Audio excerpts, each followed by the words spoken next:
ओम शांति। आज दिनांक 20 अगस्त 2022 बाबा ने महावाक्य में हम बच्चों को जो शिक्षाएं दी उनका मनन करेंगे। बाबा बोले, मीठे बच्चे, इस रूहानी पढ़ाई को कभी मिस नहीं करना। इस पढ़ाई से ही तुम विश्व के मालिक अर्थात तुम्हें विश्व की बादशाही मिलेगी। बाबा कहते, मीठे बच्चे, इस रूहानी पढ़ाई को कभी मिस नहीं करना। इस पढ़ाई से ही तुम्हें विश्व की बादशाही मिलेगी अर्थात रूहानी पिता परमात्मा निराकार। हम निराकार आत्माओं को रूहानी पढ़ाई पढ़ाते। जिस बाप को हम बेहद का बाप कहते, वह आके हमें बेहद का ज्ञान सुनाते, क्योंकि बाबा बीज रूप है, सृष्टि के आदि मध्य अंत का ज्ञाता है।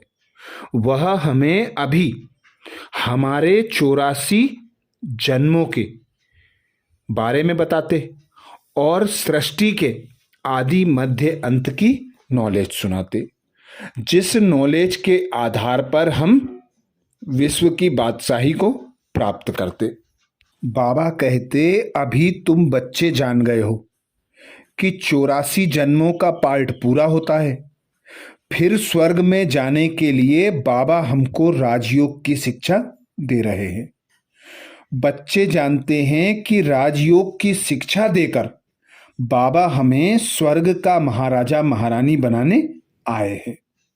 तो बाबा कहते, ऐसी पढ़ाई को, ऐसे बाप को सदा याद रखना है कि बाबा रूहानी पढ़ाई पढ़ाते हैं। इस पढ़ाई को कभी मिस नहीं करना है, क्योंकि इसी पढ़ाई के आधार पर हमें विश्व की बादशाही प्राप्त होगी। बाबा कहते, 63 जन्मों से तुम शास्त्र सुनते आए, अनेक सत्संगों में गए, अनेक पढ़ाई पढ़ते आए, पर और ही नीचे गिरते गए। अब बाबा आते हैं हम बच्चों को राजयोग सिखलाकर, हमारे 84 जन्मों का ज्ञान सुनाकर, विश्व के आदि मध्य अंत की नॉलेज देकर बेहद का वर्षा देते हैं। तो बाबा कहते, अब तुम बच्चों की बुद्धि में रहता है, हमको बड़ा बाबा पढ़ा रहा है। बाबा ही बुद्धि में याद आएगा और अपनी गवाई हुई राजधानी याद आएगी। तो पढ़ाई को कभी भी मिस नहीं करेंगे और तीव्र पुरुषार्थ करते रहेंगे। प्रश्न किया बाबा ने, कौन सा निश्चय पक्का हो तो पढ़ाई कभी मिस ना करें। कौन सा निश्चय पक्का हो तो पढ़ाई कभी मिस ना करें। उत्तर में बाबा कहते, अगर निश्चय हो कि हमें स्वयं भगवान टीचर रूप में पढ़ा रहे हैं, इस पढ़ाई से ही हमें विश्व की बादशाही का वर्षा मिलेगा और उच्च स्टेटस भी मिलेगा, बाप हमें साथ भी ले जाएंगे, तो पढ़ाई कभी मिस ना करें। निश्चय ना होने के कारण पढ़ाई पर ध्यान नहीं रहता, मिस कर देते हैं। अर्थात बाबा संगम युग पर ब्रह्मा तन का आधार लेकर हम बच्चों को राजयोग सिखाते, शिक्षा देते। बाबा समझाते कि तुम कल्प कल्प के विजयी रत्न आत्माएं हो, तुम नर से नारायण बनने वाली आत्माएं हो। ऐसी श्रेष्ठ स्मृति कराते कि बाबा स्वयं भगवान है। अरे बाबा कहते, तुम 63 जन्मों से जिस भगवान को ढूंढ रहे थे, वही भगवान अब तुम्हें टीचर रूप में पढ़ा रहे हैं। यदि तुम बच्चों को निश्चय हो जाए कि हमें पढ़ाने वाला स्वयं भगवान है, इस पढ़ाई से हमको विश्व की बादशाही का वर्षा मिलेगा और उच्च स्टेटस मिलेगा, क्योंकि विश्व का रचयिता, स्वर्ग का रचयिता पिता परमात्मा निराकार एक है। वही आकर हमें दुख की दुनिया से निकाल सुख की दुनिया में ले जाते हैं। तो जो बच्चे निश्चय कर लेते हैं कि पढ़ाने वाला स्वयं भगवान है, हम इस पढ़ाई से स्वर्ग में बादशाही प्राप्त करते हैं। बाबा कहते वे बच्चे कभी भी पढ़ाई मिस नहीं करेंगे, क्योंकि एक ही परमात्मा पिता निराकार है, उसी की महिमा है गति दाता, सदगति दाता, मुक्ति दाता, जीवन मुक्ति दाता। वही आकर ब्रह्मा तन का आधार लेकर टीचर रूप में हम बच्चों को पढ़ाते हैं। गीत सुनाया बाबा ने, हमारे तीर्थ न्यारे हैं। हम बच्चे ब्रह्मा मुख वंशावली ब्राह्मण बनते हैं तो बाबा हमें हमारे सच्चे तीर्थों का ज्ञान देते हैं। हमारे 4 तीर्थ हैं, बाबा का कमरा, बाबा की कुटिया, शांति स्तंभ और हिस्ट्री हॉल। बाबा कहते 63 जन्मों से तुम अनेक तीर्थ यात्रा करते आए, अब तक गिरते ही आए हो। अब तुम बच्चों को भटकने से बचाते हैं और मन रूपी विमान द्वारा बिना कौड़ी खर्चे के बाबा कहते रोज अपने तीर्थ की यात्रा करो। तो बाबा के 4 तीर्थ न्यारे और प्यारे, बाबा का कमरा, बाबा की कुटिया, शांति स्तंभ और हिस्ट्री हॉल। बाबा कहते यहाँ बेहद का बाप बैठ तुम बच्चों को समझाते हैं। तुम यहाँ सम्मुख बैठकर सुनते हो तो तुम्हारी बुद्धि का योग बाप के साथ रहता है। फिर कुसंग तरफ जाते हो, बहुतों से मिलते करते हैं तो वातावरण बदल जाता है। बाबा कहते तो जो सम्मुख अवस्था रहती है वह अवस्था बदल जाती है। यहाँ तो सम्मुख बैठे हैं स्वयं ज्ञान सागर परम पिता परमात्मा बैठ ज्ञान बाण मारते हैं। इसलिए मधुबन की महिमा है। गाते भी है ना, मधुबन में मुरली बाजे। मुरली तो बहुत स्थान पर बजती है, परंतु यहाँ बैठकर बाप सम्मुख समझाते हैं और बच्चों को सावधानी भी देते हैं। बच्चे खबरदार रहना, कोई उल्टा सुल्टा संग नहीं करना। लोग तुमको उल्टी बातें सुनाकर डराएं, इस पढ़ाई से ही छुड़ा देंगे। संग तारे कुसंग बोरे, यहाँ है सत का संग। तुम प्रतिज्ञा भी करते हो कि हम एक बाप से ही सुनेंगे, एक का ही फरमान मानेंगे। तुम सबका बाप टीचर सदगुरु एक ही है। वहाँ तो वह गुरु लोग सिर्फ शास्त्र ही सुनाते रहते हैं, नई बात कोई है नहीं। ना बाप का परिचय दे सकते, ना ज्ञान की बातें जानते, सब नेति नेति कहते आए हैं। बाबा कहते हम रचना और रचता को नहीं जानते, यही कहते आए हैं।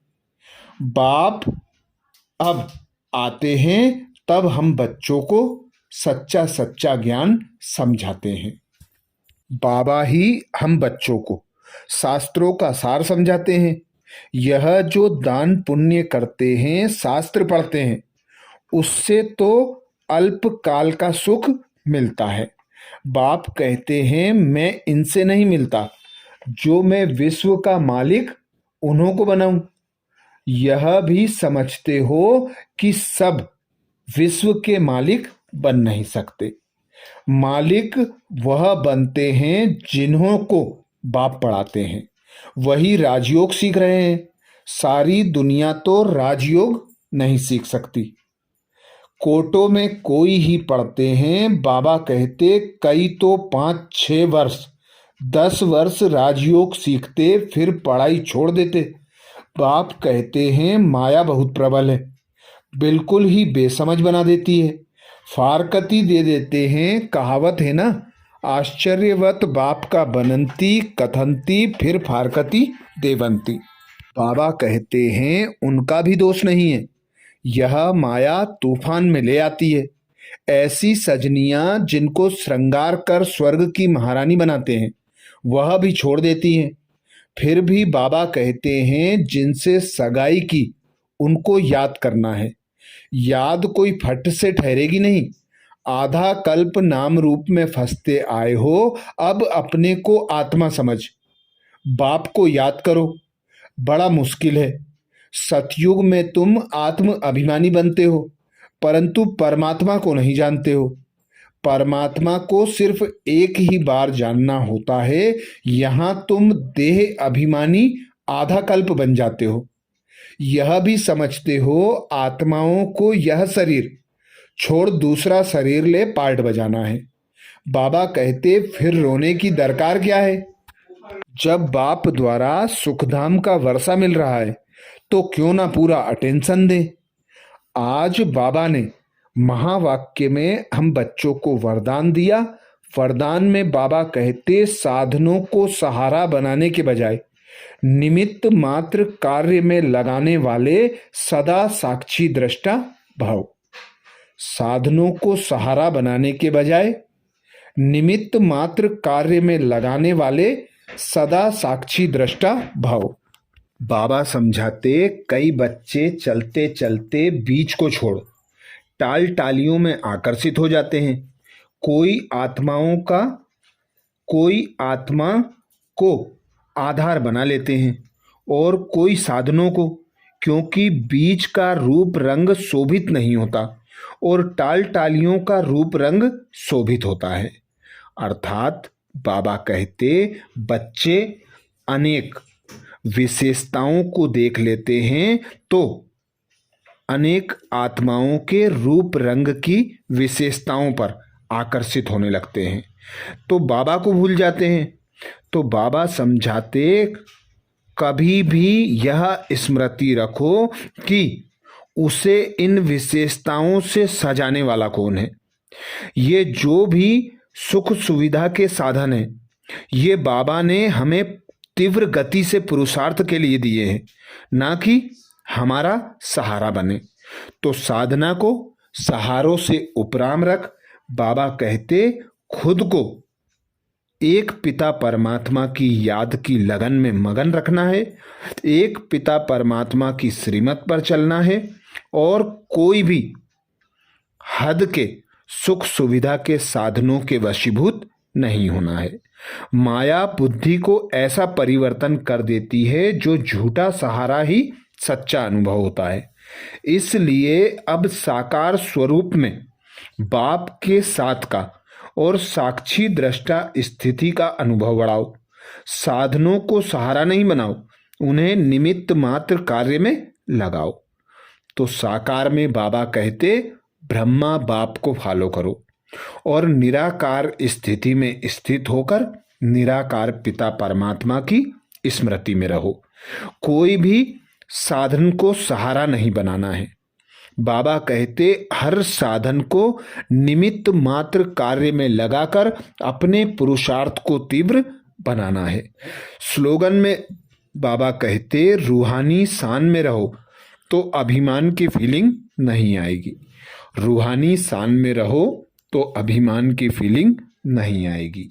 मैं एक आत्मा निराकार हूँ, मैं सतोगुणी आत्मा हूँ, सर्व शक्तियों से संपन्न आत्मा हूँ, सर्व ज्ञान के रत्नों से सुशोभित आत्मा हूँ।